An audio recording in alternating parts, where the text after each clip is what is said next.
Why nicotine addiction is harder to quit than heroin. If you tell people heroin is addictive, they nod. If you tell them nicotine is harder to quit, they laugh. But the people who've tried to quit both don't laugh at all. Most heroin users quit, most smokers don't. Let that sit for a second. There's a hierarchy in our minds about drugs, a ladder of severity. Heroin is at the top, meth, cocaine, the hard stuff, the drugs that destroy lives, the drugs that make the news. And then there's smoking, cigarettes, vaping, a bad habit, something people do at parties or when they're stressed, something they'll quit eventually, when they're ready, when they really want to.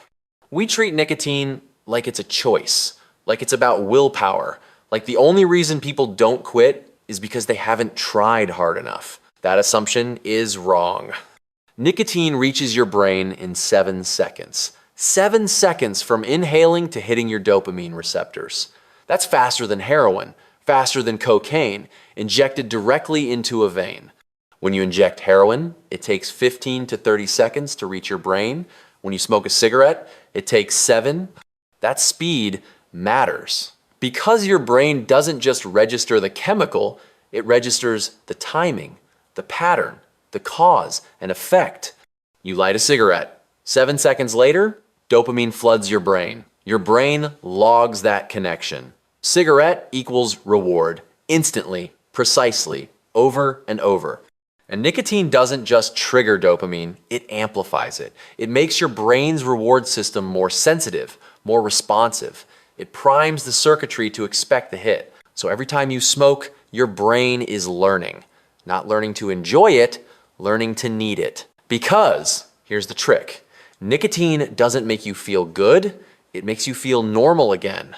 For a few minutes, your baseline shifts. What used to be normal now feels like withdrawal. And the only thing that brings you back to baseline is another cigarette. You're not chasing a high, you're chasing the absence of discomfort. And your brain has learned that cigarettes fix that. Instantly, reliably, every time. Heroin works differently. It's powerful, overwhelming. The high is intense, undeniable. It floods your system with euphoria and you feel it in every cell. But it also destroys your life, fast. You lose your job, your relationships, your money, your health. The consequences pile up quickly, dramatically, undeniably, and that creates crisis. Rock bottom, an interruption in the pattern.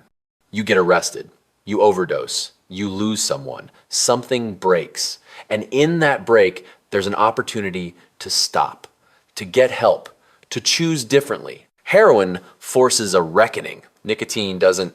Nicotine integrates. It weaves itself into your life so seamlessly you stop noticing it's there. You smoke with your morning coffee, after meals, during breaks at work, when you're stressed, when you're bored, when you're celebrating, when you're anxious. It becomes part of your routine, part of your identity, part of how you regulate your emotions and structure your day. You're not just addicted to nicotine, you're addicted to the cigarette after breakfast, the smoke break with coworkers, the ritual of lighting up when you're overwhelmed. Every one of those moments is a trigger, a cue, a reminder that cigarettes make things better, and your brain has filed all of those cues under necessary.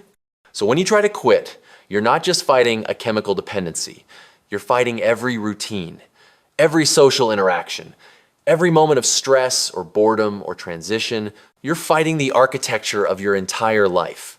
Here's what heroin users say about quitting. The withdrawal is hell, absolutely brutal. Vomiting, sweating, muscle pain, insomnia. It feels like dying.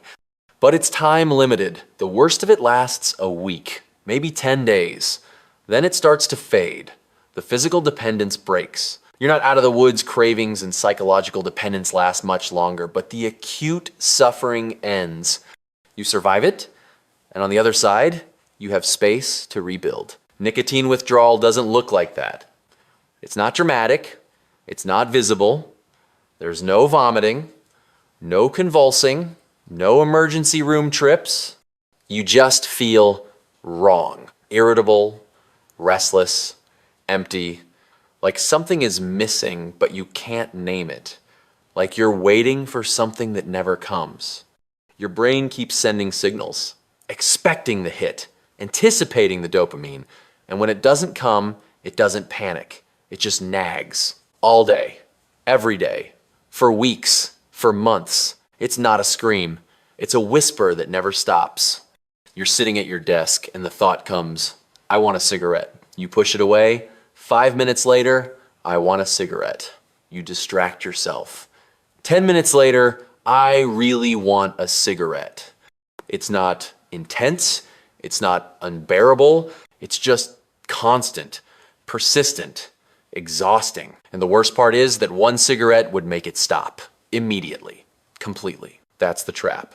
The relief is always available, always within reach. Just one, just to take the edge off. And that's how people relapse. Not because they're weak, not because they failed, but because the whisper never stops.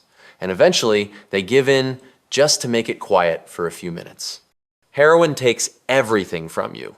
Your job, your family, your home, your freedom. It demands total sacrifice, and that makes it easier to hate, easier to walk away from once you see what it's cost you. Nicotine just takes a little. Few dollars a day, a few minutes here and there, a little bit of your lung capacity, slightly elevated risk of disease decades from now, nothing immediate, nothing catastrophic, nothing that forces you to stop. It lets you keep your life, your relationships, your routines. It just embeds itself into all of them. And that makes it almost impossible to quit, because quitting doesn't mean giving up a drug, it means giving up a part of how you function, how you handle stress, how you take breaks, how you socialize, how you reward yourself, how you fill empty moments. Nicotine becomes the glue holding your coping mechanisms together. And when you try to quit, everything feels fragile, unstable, like you're missing a critical tool, because you are. Your brain has outsourced emotional regulation to cigarettes, and now you have to learn how to do it yourself again without the chemical shortcut. That's not a physical process. That's identity reconstruction, and it takes time, effort, repeated failure, repeated attempts. Most people try to quit 7 to 10 times before they succeed. Not because they're not serious, but because the neural pathways are that deeply carved. The habits are that embedded. And now there's vaping, which made the trap cleaner, smoother, more socially acceptable. No smell, no smoke, no obvious stigma. You can do it indoors, in your car, at your desk, in bed. The nicotine delivery is just as fast, just as precise, but the friction is gone. The barriers are removed. You don't have to go outside. You don't have to deal with ashtrays. You don't have to worry about your clothes smelling. So you do it more frequently, more casually, more unconsciously. And your brain gets even more doses, even more reinforcement, even tighter association between nicotine and every moment of your day. Vaping didn't make nicotine safer, it made the addiction more efficient. Here's the truth that no one wants to say out loud. The most dangerous addictions aren't the ones that destroy you. They're the ones that convince you you're still fine. Heroin doesn't let you pretend. It takes everything and makes you face what's happening. Nicotine lets you function, lets you work, lets you maintain relationships, lets you tell yourself it's not that bad, that you'll quit eventually, that it's under control. And that permission, that ability to keep going is what makes it so hard to stop. Because there's no crisis, no intervention, no moment where you're forced to choose differently. Just years of telling yourself you'll quit someday, while your brain gets more dependent, while the habits get more entrenched, while the idea of quitting becomes more daunting, until someday never comes. And you realize you've been addicted for 10 years, 20 years, 30 years. Not because you're weak, not because you didn't try, but because nicotine is patient. It doesn't ask for everything at once. It just asks for a little, forever. And your brain, trained by thousands of 7-second dopamine hits, has learned to say yes every single time.